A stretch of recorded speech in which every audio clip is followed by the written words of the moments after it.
Robbie. Well, it'll even be harder to stay awake, won't it, after that meal? But I know you'll do your best. Let's just take a look at that chart again of the kings and prophets of Israel and Judah, because what we've seen in our sessions this afternoon is that we had, I don't think you've seen this one, you're going to see it a couple of times. We had a Babylonian apostasy in Israel in times of Ahab and Jezebel, and now in this session we're going to have a look at the Babylonian apostasy in Judah. Now this is very important in relation to Zechariah chapter 5, because we're going to see that there's a connection, there's a link. The city of Samaria was the centre of Babylonian worship in Israel under Ahab and Jezebel. The city of Jerusalem is the centre of Babylonian worship under King Manasseh and his son Ammon. And so these two cities are very important, Samaria and Jerusalem, because the two women of Zechariah 5 represent Samaria and Jerusalem. So we're going to see that link a little bit later on in our final study for this evening. Now that's where we're heading in this session and the next session. Now I think most of us are quite familiar with the history of the latter years of the kingdom of Judah. And we have that period where from Hezekiah onwards there's a disaster. Manasseh, who comes to the throne at age 12, begins a long process of apostasy, culminates in his being taken off to Babylon by the Assyrians. So how did Assyria and Babylon come into Judah? We want to have a look at what happened in that history. Well, it goes right back to Ahaz, the father of Hezekiah. He brought the design of an Assyrian altar to Jerusalem in 2 Kings chapter 16 verses 10 and 11. Remember how the prophet Isaiah came to Ahaz and said, from Yahweh, ask me a sign. Ask a sign and I'll give it to you. He says, I'm not interested, I don't believe in Yahweh anyway. So when he sought help against his enemies, Rezin, and the king of Syria and the king of Israel, he sent to the Assyrians for that help. Now by the way, brethren, this is the pattern for what is going to happen in the very near future. This is the pattern for Israel to make a covenant with the latter day Assyrian, Russia, right?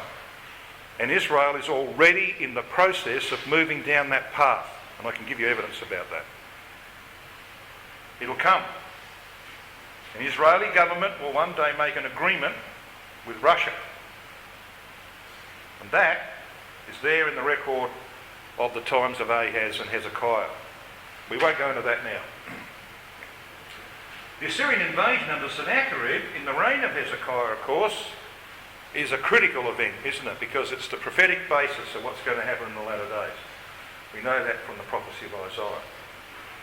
And Manasseh introduced Babylonian idolatry and astral worship into Judah. We're going to have a look at some of the texts. I want you to come to 2 Kings chapter 21. This is the text that tells us about the idolatry of Manasseh.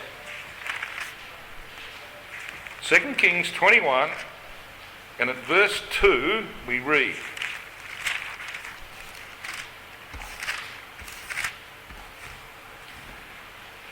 about Manasseh in verse 1. He was 12 years of age when he came to the throne. In verse 2, he did that which was evil in the sight of Yahweh after the abominations of the nations, whom Yahweh cast out before the children of Israel. So what did he do? Verse 3. For he built up again the high places which Hezekiah his father had destroyed, and he reared up altars for Baal, and made a grove, as did Ahab king of Israel, and worshipped all the host of heaven and served them. So what happened in the north under Ahab and Jezebel is now happening many years later in Judah. He does exactly the same thing that Ahab had done. He brought every form of Baal worship, Nimrod worship into Judah that he could. Goes on to talk about the extent of that apostasy. All these Phoenician gods of the sun and the moon all had their origins in Babylon. That's where Baal and Asherah came. Asherah, of course, is Astarte. Astarte, Ishtar. Ishtar, Astarte, Semiramis. All right? So it goes right back to Semiramis. So here we've got that worship coming into Judah. It mentions the host of heaven there in verse 3. Now this is astral worship of the Chaldeans. They worshipped the sun, the moon and the stars. They had the signs of the zodiac. I mean, a lot of people in this world can't live without looking up their stars each day. Now they've had the signs of the zodiac at work for them. Well, that came from Babylon. 2 Kings 23 verse 5 actually talks about that, because this is when Josiah comes along and deals with it. 2 Kings 23 verse 5, and he put down the idolatrous priests. And your margin will tell you that's the Chemarim. Keep that in mind, because we're going to have a look at Zephaniah in a moment. And the Chemarim are mentioned there in their black robes. This was the lower order of the priests of Semiramis. This were the ones who were outside the door, remember? These are the ones who stoke the fires. And of course, when you're stoking fires, you do tend to get charcoal on your garments. It shows up on red, but it doesn't show up on black. So they were the lower order of priests, the Chemarim. And so, it goes on to say in that verse, whom the kings of Judah had ordained to burn incense in the high places in the cities of Judah, in the places round about Jerusalem. Them also that burned incense unto Baal, to the sun, and to the moon, and to the planets, and to all the host of heaven. But Josiah had to get rid of all of that stuff. So that's what Manasseh brought into Judah. In 2 Kings 23 verse 11, when Josiah is dealing with the remnants of this worship, we read, and he took away the horses that the kings of Judah had given to the sun at the entering in of the house of Yahweh by the chamber of Nathan-Melech, the chamberlain which was in the suburbs. And he burned the chariots of the sun with fire. Sun? Yeah, that was Nimrod. And when he died, Tammuz came along. So the old sun goes down, December 25th, new one's born. Death of Nimrod, birth of Tammuz, chariots of the sun. That was installed next to the temple in Judah. Can you imagine what Yahweh thinks about all this? And how long did this go on for? 50 years. And that's why, of course, it was impossible for Josiah to save the bulk of his people. He tried very hard. After 50 years, people are too far gone. The idolatry has become part of their everyday life. And it's like the Assyrian messenger said to Hezekiah, you don't want to follow Hezekiah. He's the one that's got rid of all your orders and stuff. Talking about getting rid of the false orders. But see, it's accepted. That's the way you do things. Well, what did God do about all this? Wherefore Yahweh brought upon them the captains of the host of the king of Assyria, which took Manasseh among the thorns, and bound him with fetters, and carried him to Babylon. Now, I want you to think about that. It was the Assyrians who came down. They didn't take him back to Assyria. Did you know that at this time of history, the Assyrians and the Babylonians weren't getting on very well? They were not good friends. So why would they take him to Babylon? Well, we don't know how that happened. We don't know why it happened. But we do know this, is that Manasseh, whose name means causing to forget, was in fact a microcosm of his own people. Because he introduced Babylonian idolatry, the only way that God could get rid of that idolatry from Manasseh and later on from his people was to send them to the heart, to the homeland of idolatry. When you actually live in the middle of the mud, you know what mud's like, don't you? When you're at the bottom of the barrel, you know how low you can go.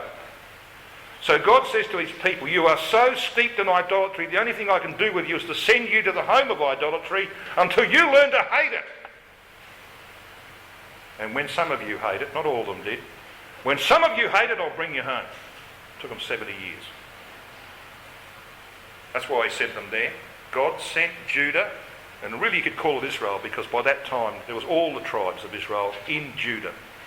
He sent his nation to Babylon to be free from idolatry. And do you know it's a fact that when the Jews came back from Babylon, they have never, ever served idols of wood and stone again. Oh, they served idols, the idol of covetousness and money, and they're in the vanguard of the corruption of the world through the film industry and all that sort of.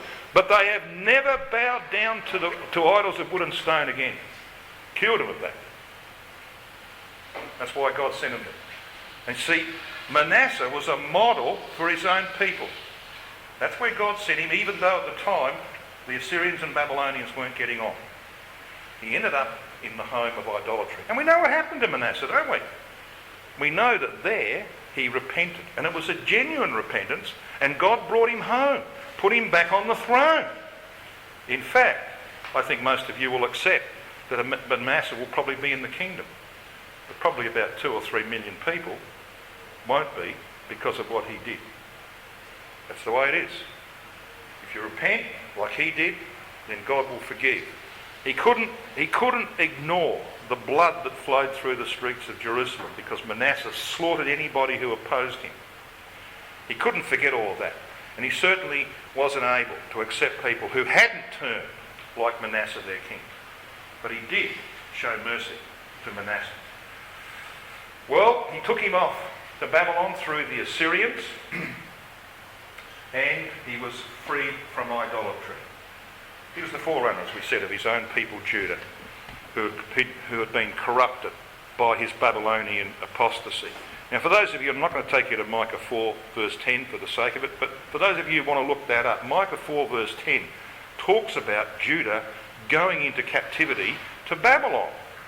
And they're taken into the field, it says. And that's because it was to remove from them that idolatry. So what was God doing to try and reverse the idolatry and the apostasy, the Baal worship of Manasseh, king of Judah?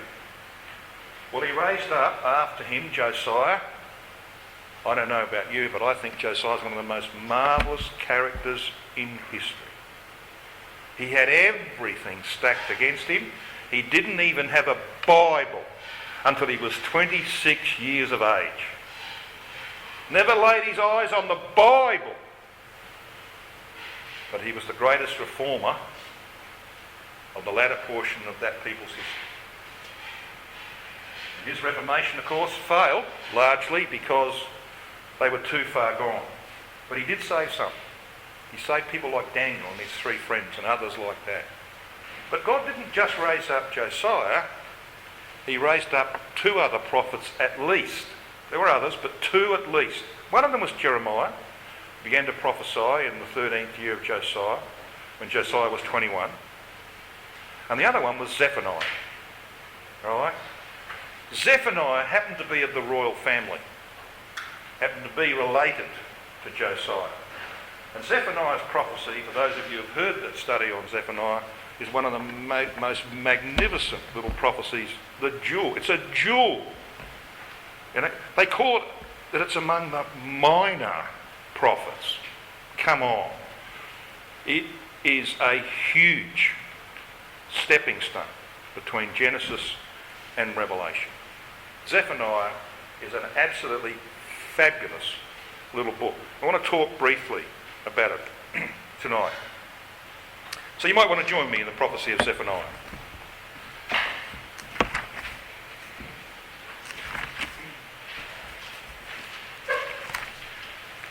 Now Zephaniah was a descendant of Hezekiah. You read that in Zephaniah 1 and verse 1.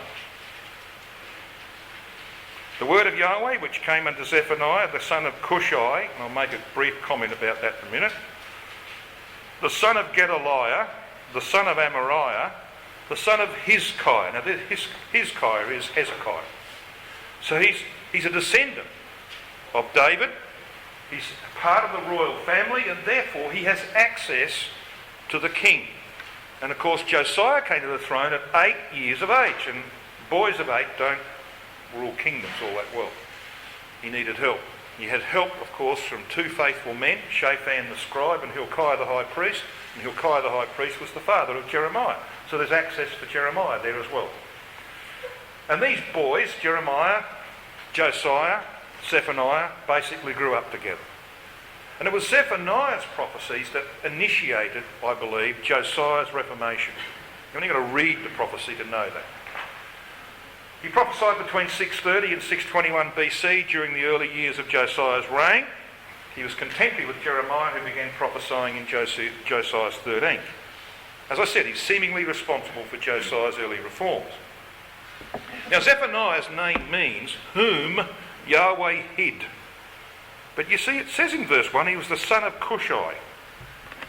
Now, I ask you, Cushai, by the way, means a Cushite, going right back to Cush, the father of Nimrod. I ask you, what idiot would name his son after the Pope? Same guy named Abel? Yeah. Well, that means fool. He was an idiot. but who would do that? I mean, if you had a child, would you name him Francis? Son? You name him Francis?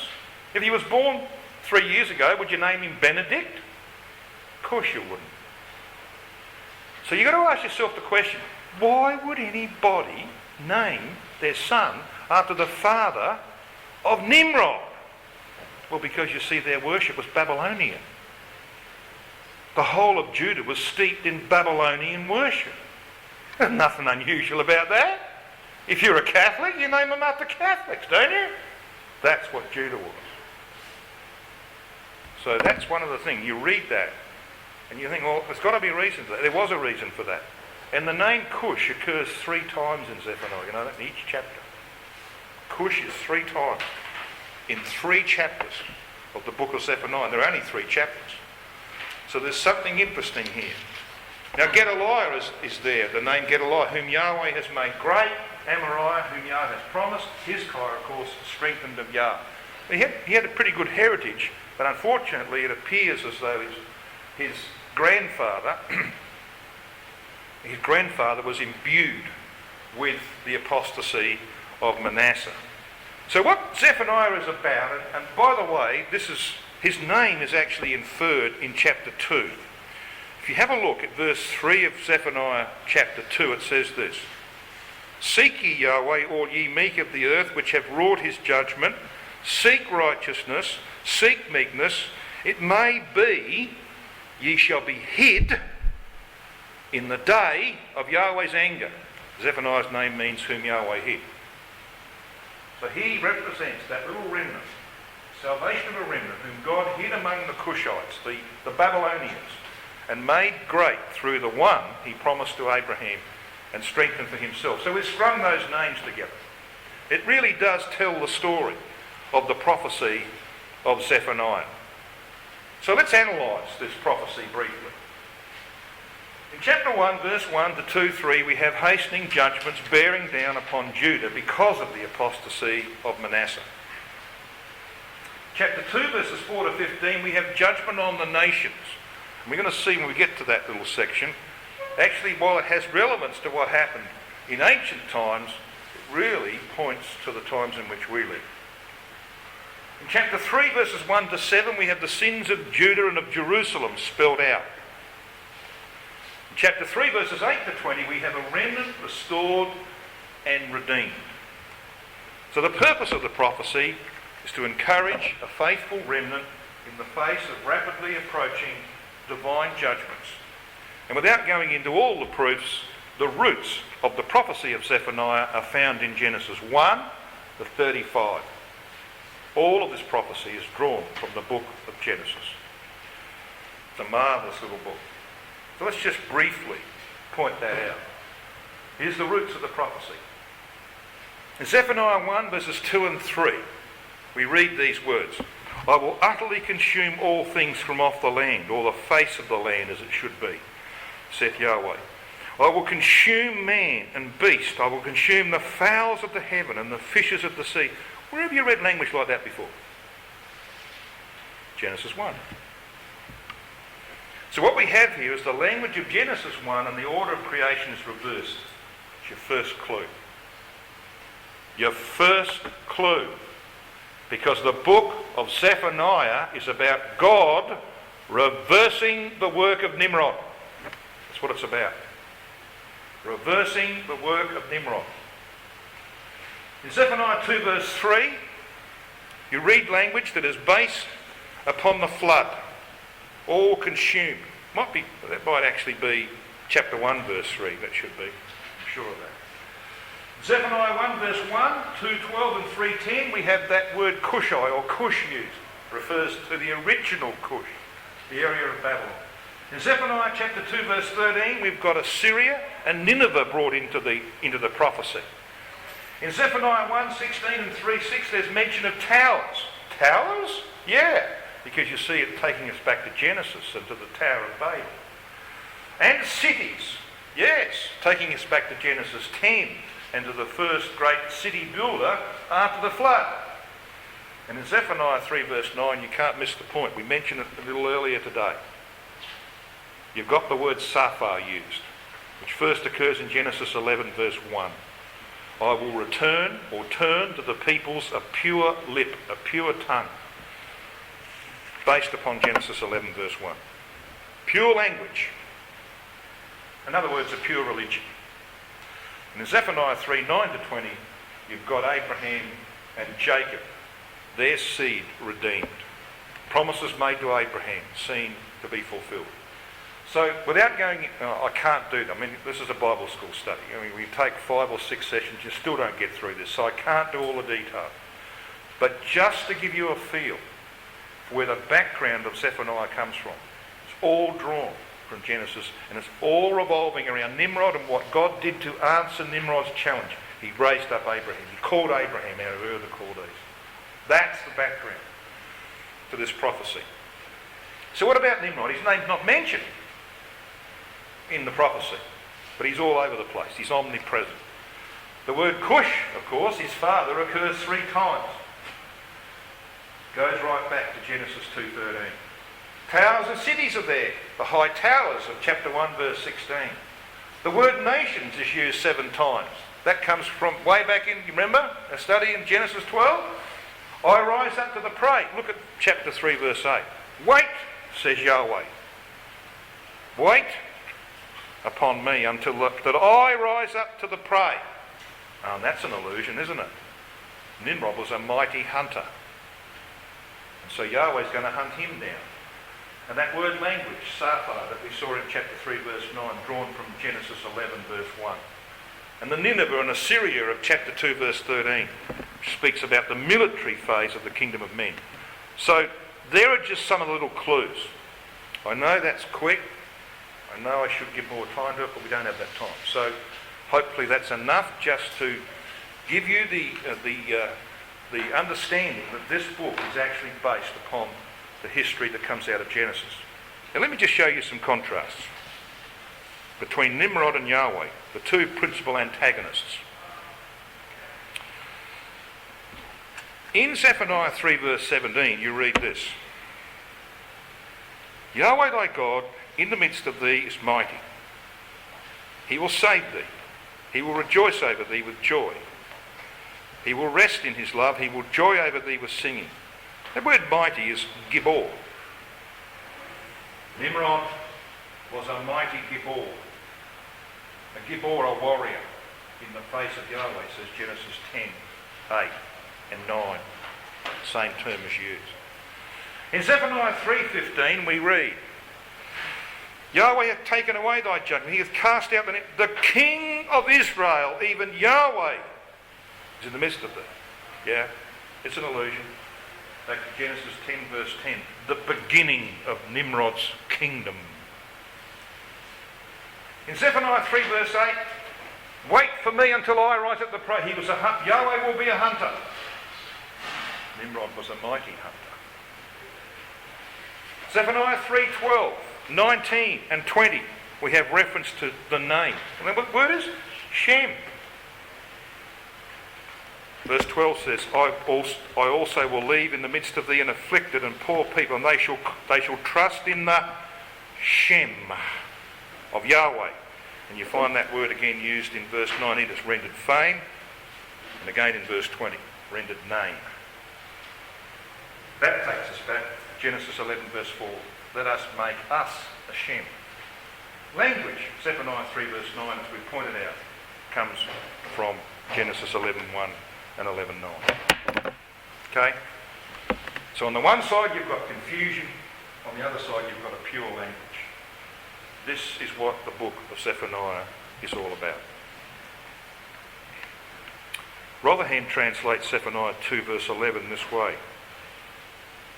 Let's just read the AV. It says, Zephaniah 2 and verse 11, Yahweh will be terrible unto them, for he will famish all the gods of the earth. And men shall worship him, every one from his place, even all the isles of the heathen. Rotherham translates it, all the gods of the earth, that men may bow down to him, every one from his place, all the coastlands of the nations. So what that tells us is that while Zephaniah 2 turns in verse 4 to God's judgment on the nations, God was not just thinking about the nations of that time. He was thinking about the future. Because here is a prophecy about God famishing, that is, denying the gods of this world any worship. He's going to famish them. When the kingdom is established, he's going to abolish these gods, that all men might bow down to him. And they will not feed their own gods with offerings, whatever they might give to their gods. So you see, you've got to keep in mind when you're dealing with Zephaniah's prophecy that while it has a relevance and a purpose in that time, it's actually projecting to the future. It's the bigger picture that God has in mind. Whew. This is an endeavour to summarise a book in half an hour that you should take half a year to do. So it's a bit difficult, but anyway, we'll persist. Because this is the really important area of Zephaniah's prophecy. Verses 8 to 10 of chapter 3. The theme is Israel's God rises to the prey to reverse Nimrod's rebellion. In verse 8, the nations are assembled for Armageddon and the subsequent judgments. In verse 9, the nations are given a pure religion. In verse 10, scattered Israel is recovered from their dispersion. All coming from Genesis. So let's have a bit of a look at verses 8 and 9. Here they are, in Young's literal translation, just slightly modified. Therefore wait for me, an affirmation of Yahweh, says verse 8, for the day of my rising for prey. For my judgment is to gather nations, to assemble kingdoms, which by the way is the opposite of what happened because of Nimrod's rebellion. They were scattered, weren't they? To pour out on them mine indignation, all the heat of mine anger, for by the fire of my jealousy consumed is all the earth. So that's about Armageddon. Now where does that lead? Well, this is how it ultimates. For then do I turn unto peoples, plural term, a pure lip, pure safar, to call all of them by the name of Yahweh, to serve him with one consent. Now you'll notice it says one shoulder. The word consent at the end of Zephaniah 3 verse 9 is Shechem. Now I'm going to ask you to use your brains. When Abraham came into the land, he came first to Shechem, which means to shoulder a burden. Got to make some decisions.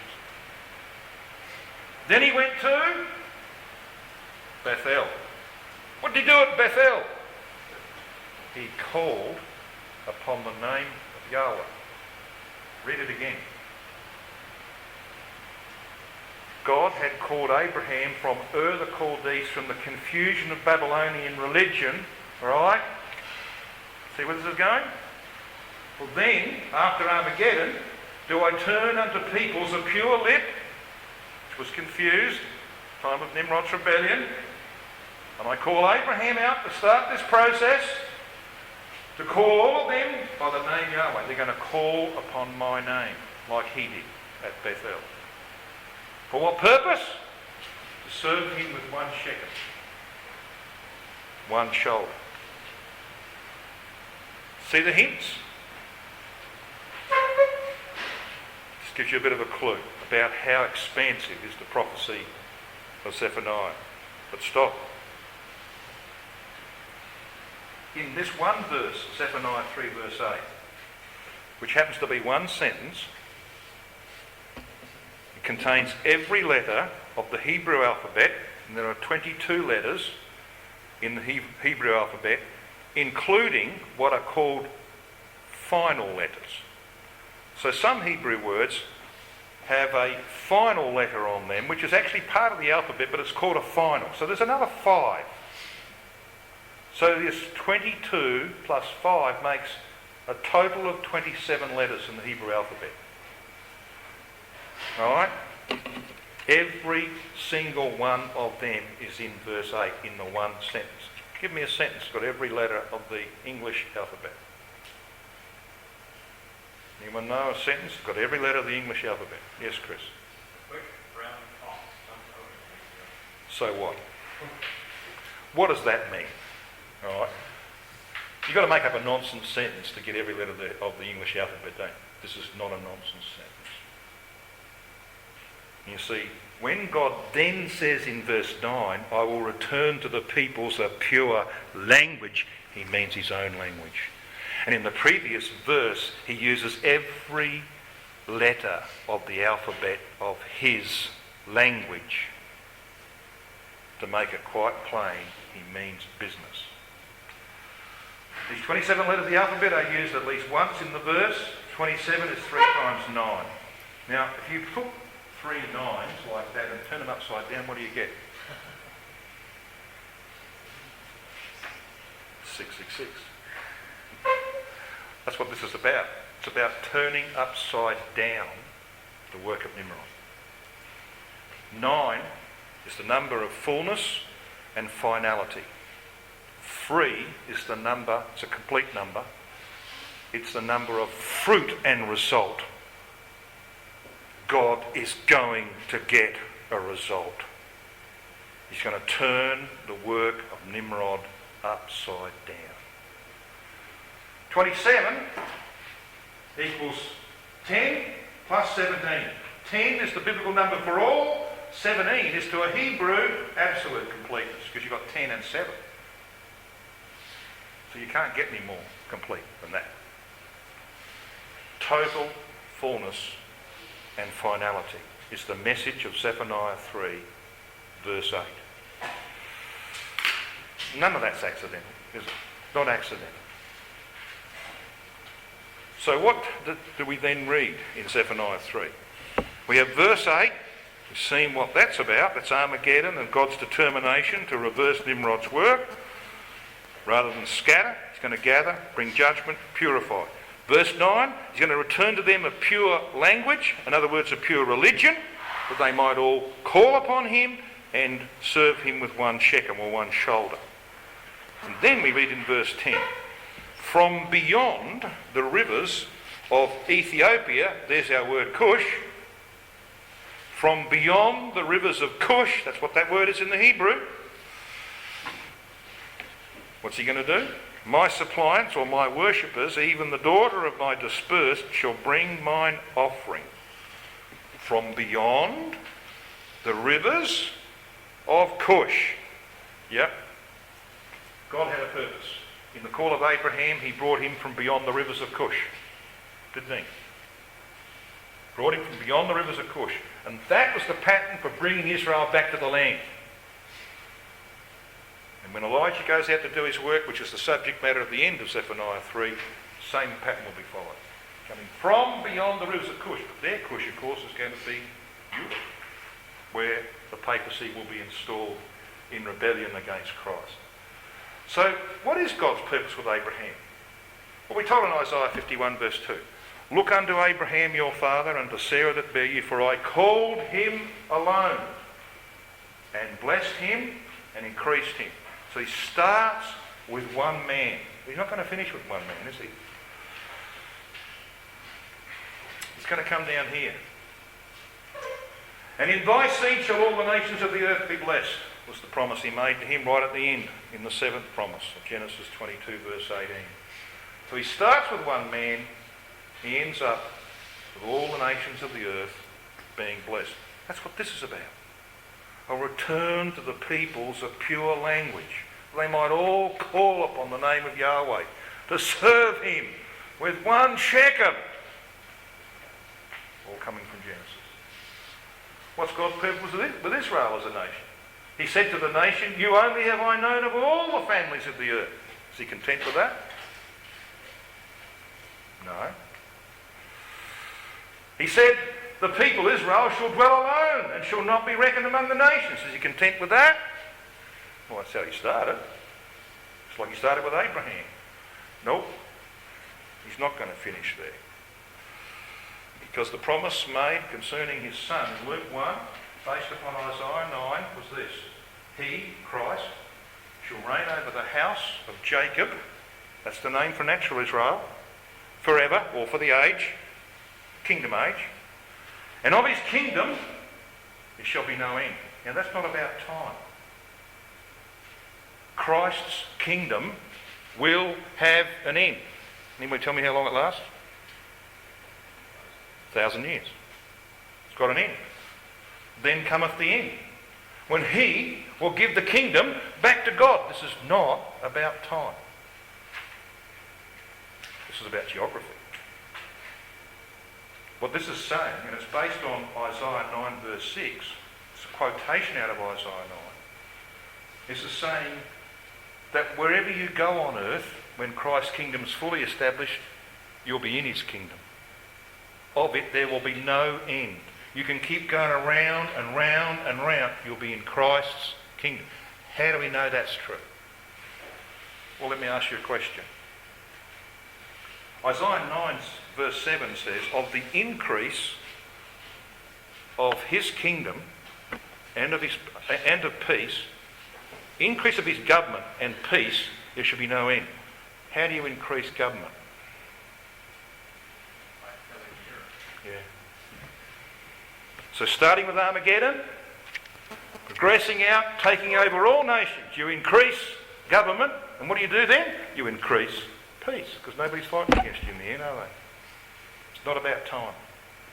It's about extent. It's about territory. So he starts with Israel, ends up with the whole earth. Now, those of you who are really interested in that principle, we want to have a look at Psalm 59 verse 13. Just jot that one down and we'll come back to that later. Psalm 59 verse 13. 59, 13. So this is the story. The call of Abram from beyond the rivers of Cush foreshadowed the 40-year mission of Elijah to bring Israel back to the land. And when he does, he'll bring them across the Euphrates and also across the Red Sea, it says in Isaiah 11. In the second exodus of Israel, they'll be baptised, brought into the bonds of the covenant, return to the land, call upon the name of Yahweh and serve him with one shoulder. That's what God's going to do for Israel, just like he did for Abraham. So, brethren, whenever you come to the book of Zephaniah, do not relegate it to the minor prophets. There is no such thing as a minor prophet.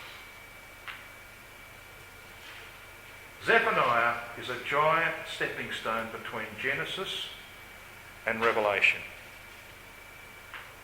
Yes, Isaiah draws on Genesis, Jeremiah draws on Genesis, Daniel draws on Genesis, obviously.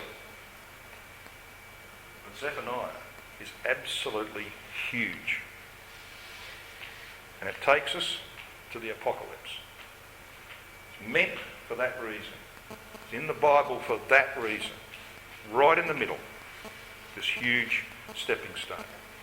In our next session, we're going to have a look at the two women of Zechariah 5 and a house in the land of Shinar.